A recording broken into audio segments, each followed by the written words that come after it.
I'm John Sicotte, executive editor of Brewer Magazine, and we are here on the Brewer Magazine podcast, joined by Scot Yarnell, one of the founders of Earnest Brew Works in Toledo, Ohio. Scott, thanks for joining us.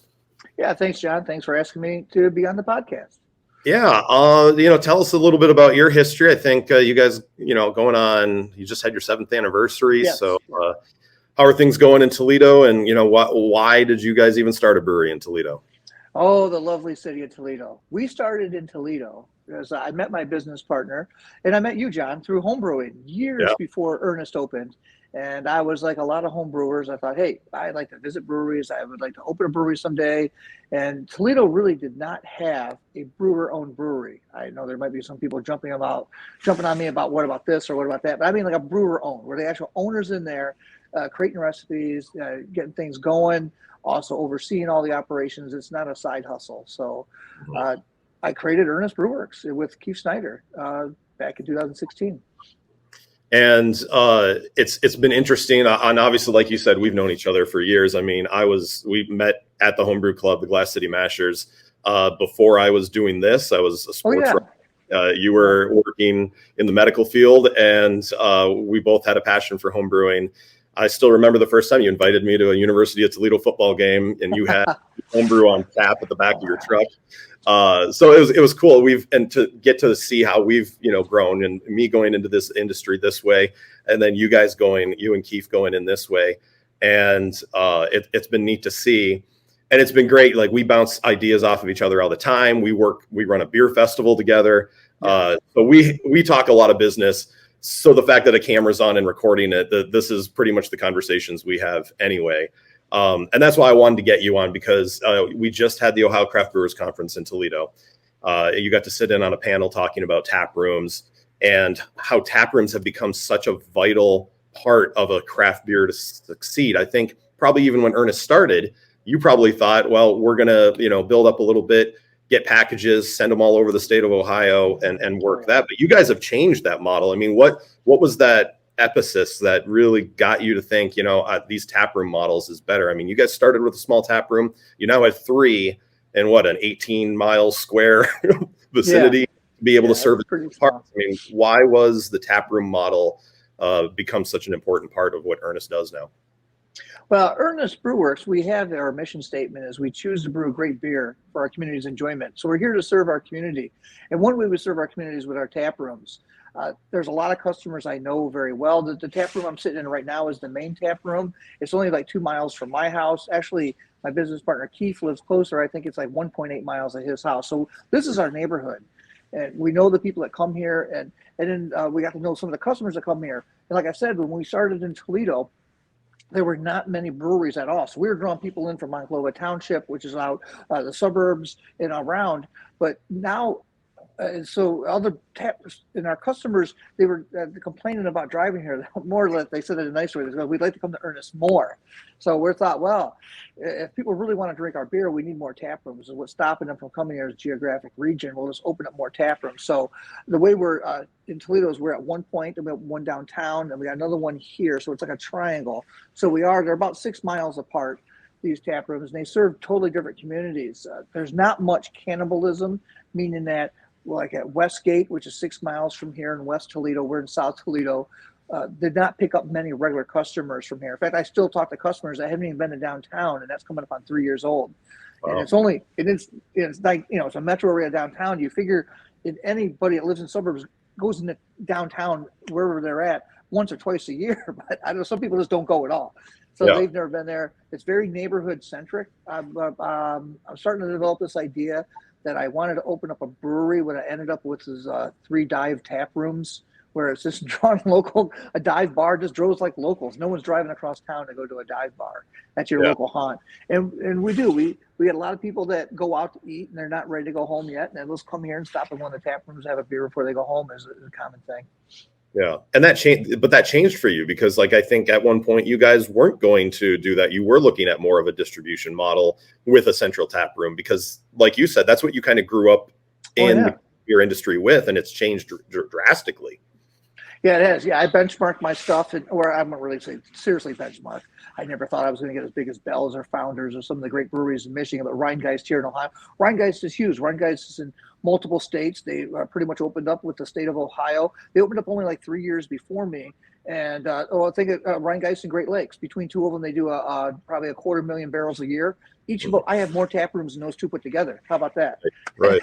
Great Lakes has one tap room. Rhinegeist has one tap room. I got three. So how about that, Great Lakes? Challenge is on. But I mean, no, but they do all their sell their beer and distro. So Keith and I, when we started this, we thought, well, hey, we're just going to open up Earnest. We're going to learn a little bit. We're going to figure out what we're doing. And then we're going to just start signing with a distro and just keep growing as we need to. And we did grow to a certain amount. And then that's about it. I guess you could say it's on us. I mean, we did not put a financial plan together like Rhinegeist has, where we're going to start out with millions of dollars and all this stuff. You know, we're pretty small town guys, just financing this ourselves. When we look at the bigger plans of what it takes to grow, what was it? A friend of mine was just at Jackie O's, has got a location in Columbus, Ohio now. I don't know if it's right or not, but my buddy told me that there was a $9 million build out. I don't know how you can spend $9 million, but he sent me pictures. It's beautiful. But yeah, we don't have the stomach to do that. So we've built our little tap rooms that are more neighborhood, more community centered. Yeah. And you've been able to, and like I was saying, we're going to talk about this is building that community, and there's just people right down the road that might not have known about Earnest 6 years ago, 7 years ago, that live in your South, the South Detroit or South Toledo on Detroit. Yeah. Yeah. That's true. But you've been able to find different ways to bring people in. And I think that's always the question. How do we get people to see us more and do it on a cost-effective way? Word of mouth is the best way. Some of the things, and that I talked about, you guys are starting this comedy night on Wednesday nights downtown. You guys have done things like book nights with an independent bookstore, and they bring in and things. Kind of talk about how these even happened. I mean, are these ideas coming from you? Are these ideas coming from people coming to you asking if they can use your space? Well, the ideas rarely come from me, even though I got a lot of ideas. The ideas for these events, a great one that we've had, and we had it here at this one before we built the downtown location. I mentioned a downtown location. Downtown location, just naturally, when we started leasing that building, has a natural little stage area. And also downtown is not open that frequent because of it's only really just open just mainly because there's the Mud Hens are down there, and then also the hockey team is down there. So they're open a lot for events and weekends. So we had days that we were closed downtown, we need to fill them. And one thing we got together was Brad got a hold of me. He's a choir director for University of Toledo. He was. And he puts together these singers that he pays, and he has a ticketed event, but he takes care of everything. Say with Dave Crumley got a hold of me for the comedy. He got a hold of me wanting to do some comedy. I said, yeah, we got Wednesdays open downtown if you want to do it. And Dave takes care of putting together the Eventbrite tickets. He takes care of collecting on the door. He also pays the comedians. We get no cut of that. And each one of these audiences, you're thinking, well, it's great. You get all these people in here. Because I mean, like the choir singing gets about 50 to 60 people in an event. And the comedy is drawing about 20. Well, that's good to get all these extra people. But this is not my crowd. And I'm doing it really for the community. I mean, if I really look into the expenses of having it open, it's really, it breaks even. I might sell a few extra beers, but like the people that come for these events, they want to see comedy. They're not necessarily drinking beer. I do sell a lot of soft drinks those nights, or else they'll just be drinking water. They don't even want to drink anything. Or the same with the choir singers. I get people that just want to come because I'm like a venue, I guess. Yeah.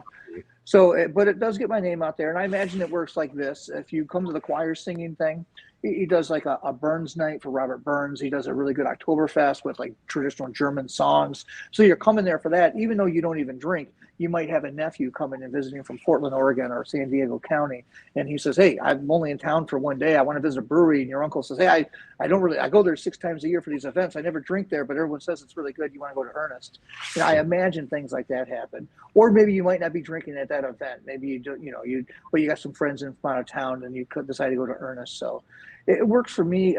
I don't spend any money on traditional advertising. Most breweries my size do not. I'm talking about TV, newspaper, radio. You won't hear a commercial when you're on your FM dial, jumping through. You won't find Earnest Brew Works commercial, but we do spend money on hosting events. There's events that really are pretty small. There's some certain animal groups that I work with that they'll do a fundraiser, and they're very targeted towards a certain type of cat group that only does a certain type of fundraising, or what, not fundraising, a cat group that only does a certain scope of cats. Like they like to capture cats and they like to neuter and spay them and then let them go.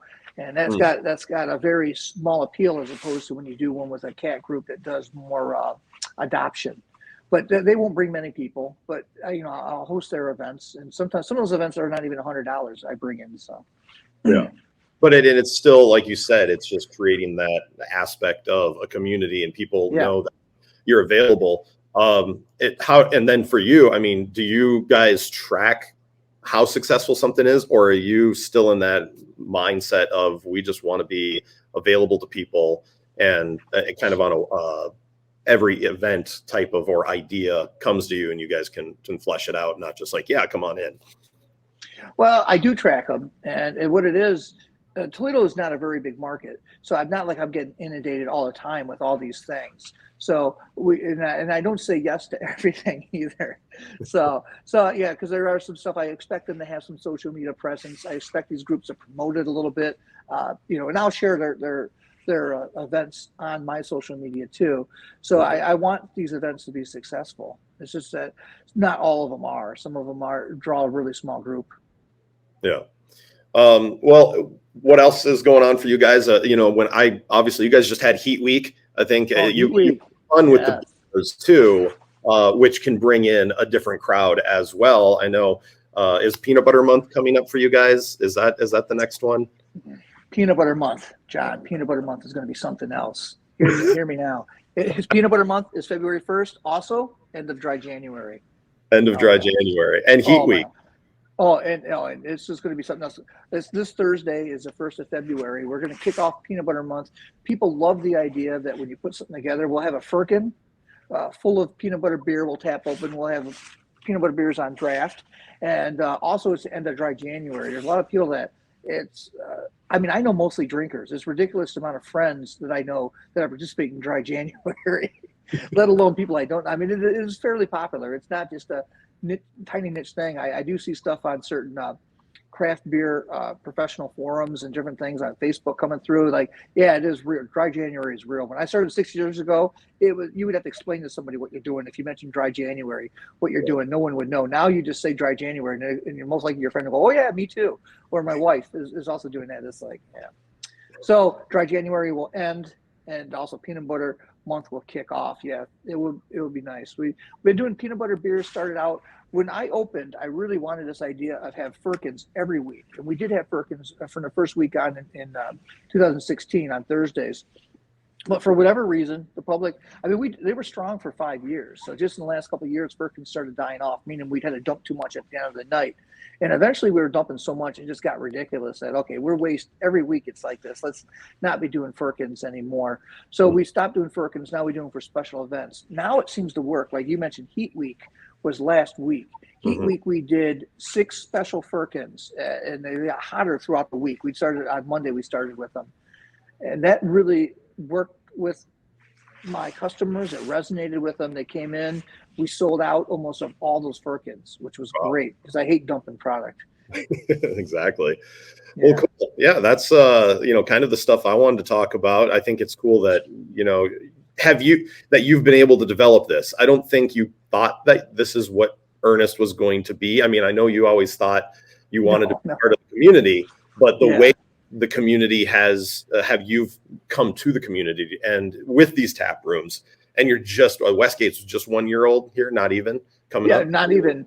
End of March will be 1 year. So that's a whole nother community that you're probably still trying to find what draws those people in. Are you seeing that? Like, are you implementing what you've done with the two, downtown and original locations and trying to implement it into Westgate, or are you seeing already that it's going to be a different animal?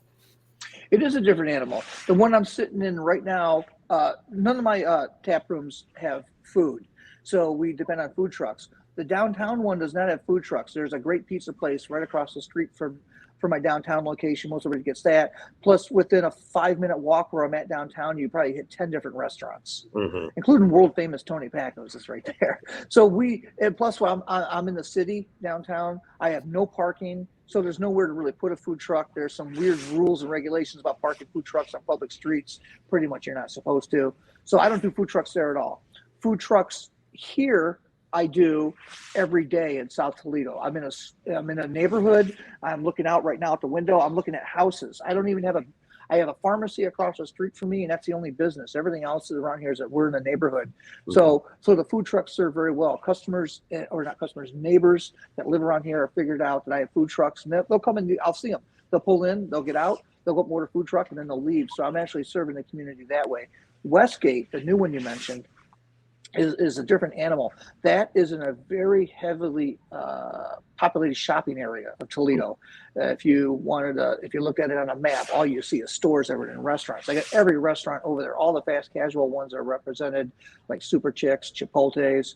There are several pizza places. There's several there's 2 Mexican restaurants that I'm thinking of offhand, a Mediterranean restaurant. There's so much over there that we really only have food trucks once a week at Westgate. We serve the community a little different with the food trucks there. And it's really, so I don't have a cookie cutter. It's not like when we opened South Toledo, we were successful with food trucks. Let's put food trucks everywhere.